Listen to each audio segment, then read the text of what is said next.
The other thing is, my husband and I started this because it actually started with our professional page. And I used to have so many people coming into our office talking about relationships, and y'all, I don't even know how we got there. It could be like in the first 10 minutes to be an interview. An applicant comes in, it's an interview for a job. Mostly men. 10 minutes after, he's telling me, my baby mama did this. My mama, I was like, serious right now? And so I would end up talking to these people sometimes for hours. Listen, it's the message right here. Black boy, tell me how you really feel. Cause I just wanna build with you. Black girl, tell me how you really feel. I wanna keep it real with you. I wanna live better, eat better. I wanna love better, sleep better. Yeah, I wanna feel so aligned.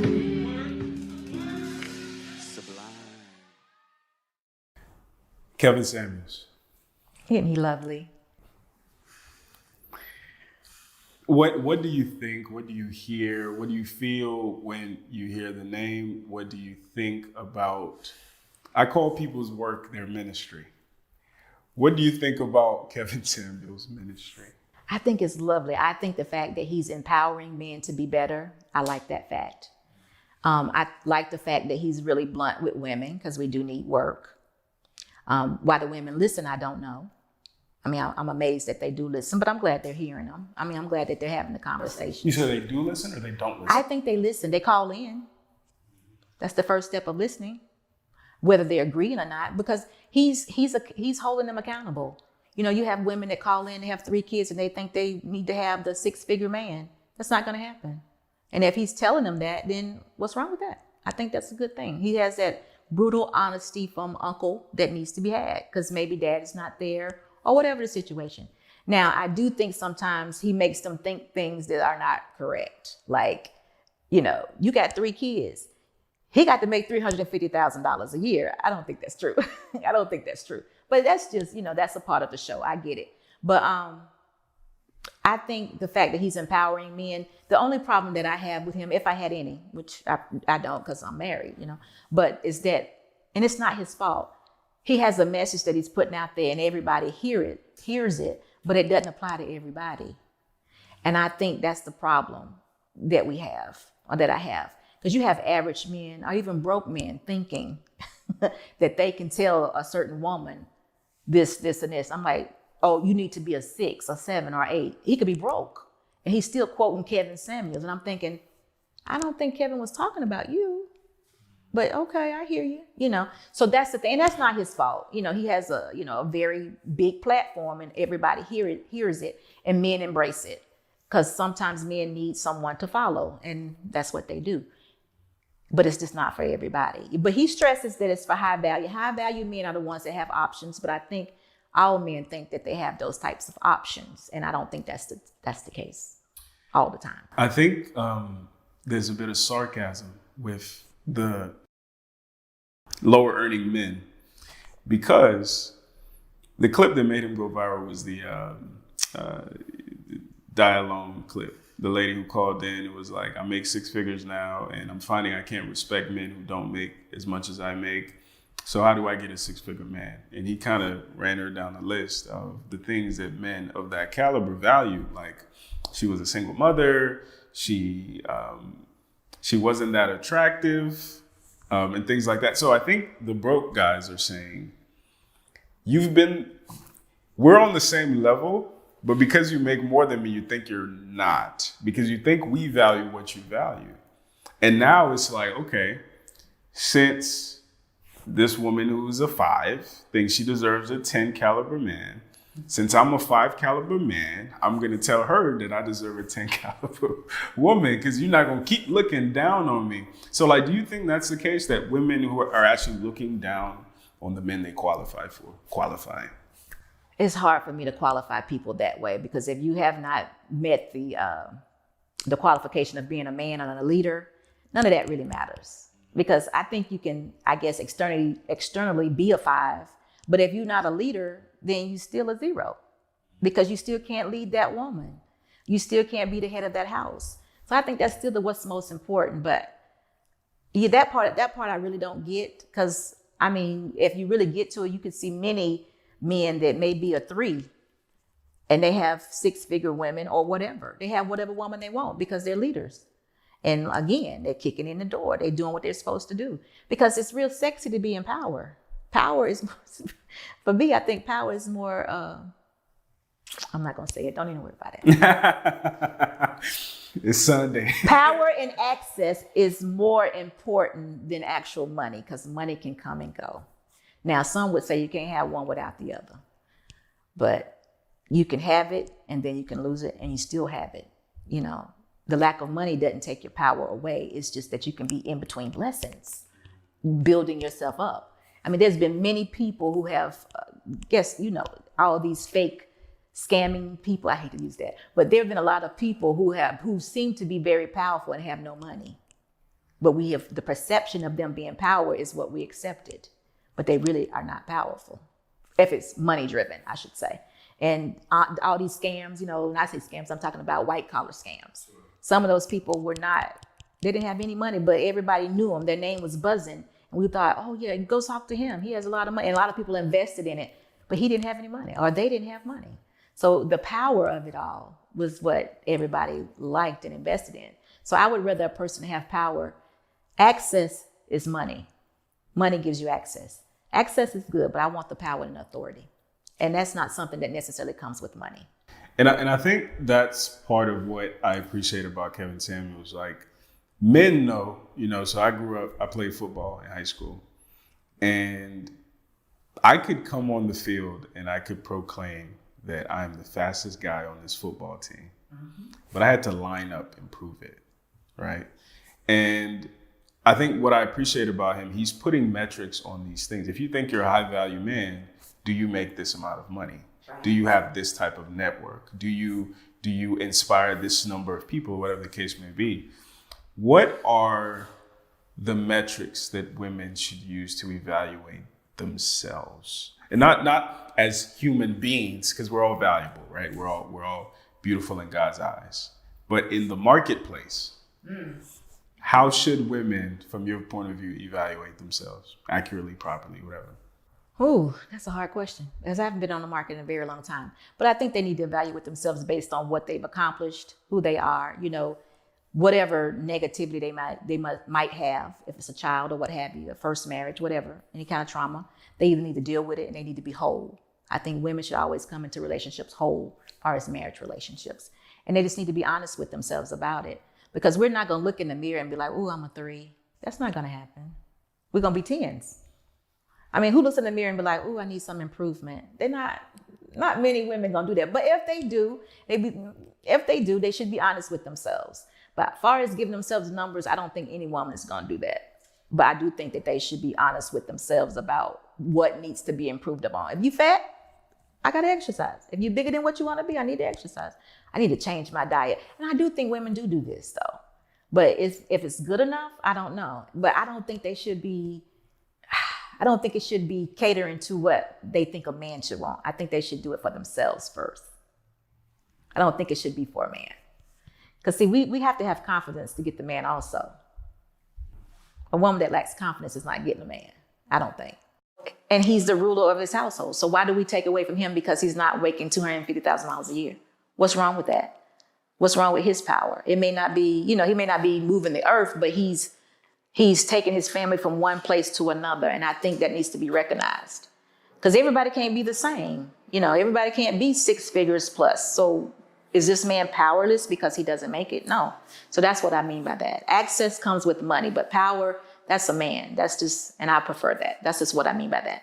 But what my husband was speaking of is that women should not have authority over men. And sometimes when I advise men, it may come off like, just like what I just said a moment ago, I may give advice based on what I think a leader looks like or what I think a head of a household looks like. And if another man hasn't already told them, or if another man didn't think to tell them that, a man somewhere may be offended that I'm telling them that. Or I'm saying, for example, I had somebody on my platform that was real out of control. And I said, what are you trying to do? And he told me, he's like, I'm just trying to deliver a message. I said, well, into delivering that message, are you trying to offend? Or are you trying to bring people to you? And I don't know what his answer was, but they felt like that was me being authority over that man. So I don't know. I just give wisdom where I think it needs to be given. I have a covering. My husband's my covering. He's given me the permission to share my life and our life and what I do on YouTube. And he's there. The camera doesn't go on unless he's there. So he's hearing everything I'm saying. So I don't know if everybody knows that, but that's the pushback that I get often. So let's elaborate on that, because I think that's a fantastic point. In the manosphere right now, one of the conversations that's being had is, number one, some people are saying the manosphere is a sacred space for men. It's a digital barbershop. But we're seeing women enter the space and find a lot of success. And I think there are two reasons why. I think women find success because men crave female validation. Our entire life is about female validation, so we can procreate, impress our friends with the attractive woman, whatever. But the other piece too is, if you're an attractive woman, if you're saying things that are in line with these men, they feel heard, they feel validated, they feel seen, right? The biggest critique is, instead of just echoing the sentiments that men are saying amongst themselves, do we need more women talking to women? So how do you respond to that? We definitely need more women talking to women, but not necessarily do the women listening. Again, it goes to, you have to just create the platform and be the example. There are some, I'm not going to say they all don't, but first thing, there are not many women are afraid to even cam up, to have these conversations, because it is a man's space. And men are very harsh. Now listen, I don't know everybody in the manosphere. I don't even probably know anybody in the manosphere. But when I do, have an opportunity to listen to people in the manosphere, sometimes it's very condescending. And they don't even want to hear what the women are saying. Right away, you're arguing. You're not listening. That's the tone that they take, instead of just having a conversation. Because for me, I'm here to learn from you. If I would be the one that, I'm here to learn. But often it's not received that way. It's almost like we don't want you in our space. It's frustration.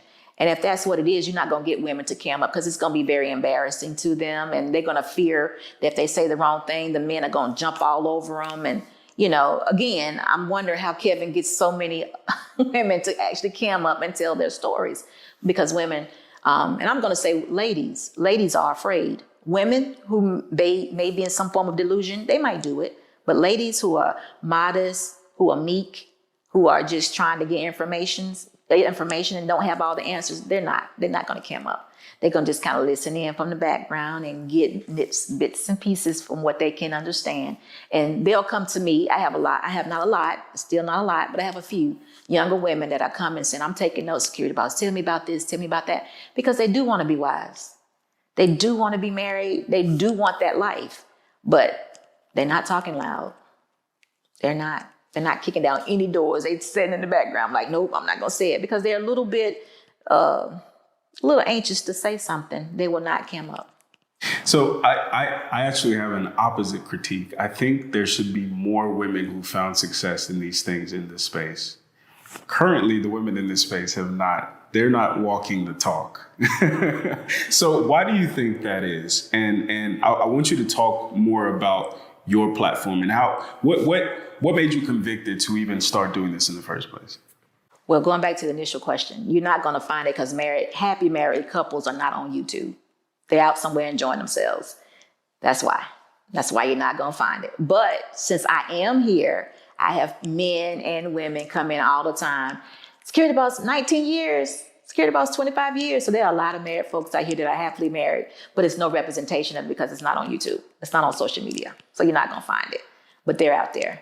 The other thing is, my husband and I started this because it actually started with our professional page. And I used to have so many people coming into our office talking about relationships, and I don't even know how we got there. It could be like in the first 10 minutes it'd be an interview. An applicant comes in, it's an interview for a job. Mostly men. 10 minutes after, he's telling me, my baby mama did this.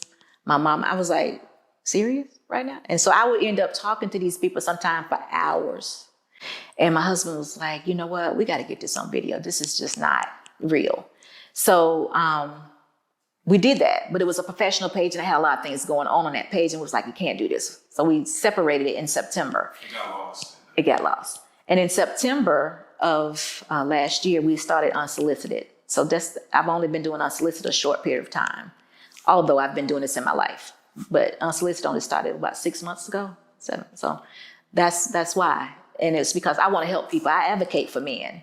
I hate to see a man in despair. Doesn't make any sense. Because where are we going to go? What happens when you all are no longer?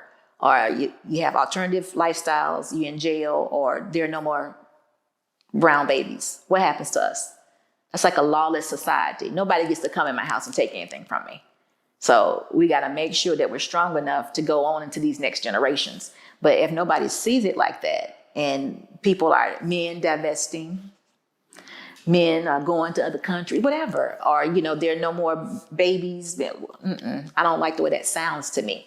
If we really think we had a problem before, we'll have a real problem. The takeover is real easy if there's no men, because there's not many of us that know how to shoot guns and protect ourselves when necessary. So I fight for that. I don't know why anyone would think we don't need men, but we do. There's a book by a man named Warren Farrell. I think he's a doctor in psychology. And it's called The Boy Crisis. And he talks about the fact that boys are underperforming currently, particularly black boys. And they are behind reading level, math. They're way behind girls of their same age. And inevitably that leads them to prison. That leads them to depression, substance abuse, the whole nine, especially in our community. From a woman's perspective, from a mother's perspective, from an elder's perspective, from a business owner and successful business person's perspective, what is going on with boys? I don't think that's anything new. I think boys have always been that behind in school age, like, elementary. I think that's always been the case. And it's mostly because they're not interested. Now, if we need to redo the schools that's a hard thing, because education, I believe in education, but do people have the money to make sure these kids get the right education? No, they don't. So that's just the divide that's just how that's going to be. Now, I'm one of those black and white people. I would send my child to military school way early. I would shelter that young man and make sure he got everything he needed as a child. I wouldn't let him out here in this big old world to think and have all those influences from public schools and things of that nature. I wouldn't allow that. But that's not my situation. So that's just the circumstances that we're in. And if you can't get the parents to understand that that's what's going on, then we're going to have that. Now, does it lead to incarceration? Yes, it does. But again, I don't think that's anything new. We just have to get behind each other. And I don't know how we're going to do that. But we got to get the community. The nuclear family has to exist before we can do what you're talking about, what you mentioned. And we can't get the husbands, the men to marry these women, marry the women. We can't get the nuclear family back. So that's what we're going to have. So that is something. I even talked about a solution and everybody was like, that sounds pretty good, but you can't make anybody. I even said that if a man, a young boy, 16, 17, 18, has a child, impregnates a woman, he must marry her. She must marry him. And then that first 5 years of that marriage or that child's life, we will take care of them. We would teach them how to be parents. We would make sure they have a job, whatever they needed. The village. Everybody. Well, even the federal government. Because you always incentivize in single family households. Why you can't incentivize a young person that made a mistake getting married and saying, okay, I'm gonna make it right. First 5 years. And then after that first 5 years, that fifth year, you put them in a home. This is a married couple. Put them in a home. Teach them everything they needed to know about being married, about being parents, about having a career, everything. Even if you had to take care of them, what you call it, hand to foot, whatever we had to do to make sure that they were successful. Why not do that? Because if you don't want to be a part of it, then you won't participate in that whole program. Maybe you'll be accountable for having sex. But if you did have the sex and you did impregnate the woman, okay, now you're going to marry her. And it's not an option. If you don't want to marry her, we don't take care of neither one of you. No more federal government. No more nothing. No child care resources, nothing. You figure out a way because I've already told you how we're going to take care of you. But we can't just keep on creating single family homes or these young girls with these babies by themselves. It's not working. So why not try something different? And see, again, I don't see anything wrong with being married. And I think it will lend to the thought of, I'm not going to lay down with someone that I'm not willing to marry. So it changes the whole mindset. But right now, nobody's willing to change the mindset. It's always, no, everybody don't want to be married. Yeah, but you're still having sex. So it is far easier to build strong children than repair broken men. I still try to repair broken men. Yeah. Why do you say it's harder? I think it's a Frederick Douglass quote, I believe. One of the, Black.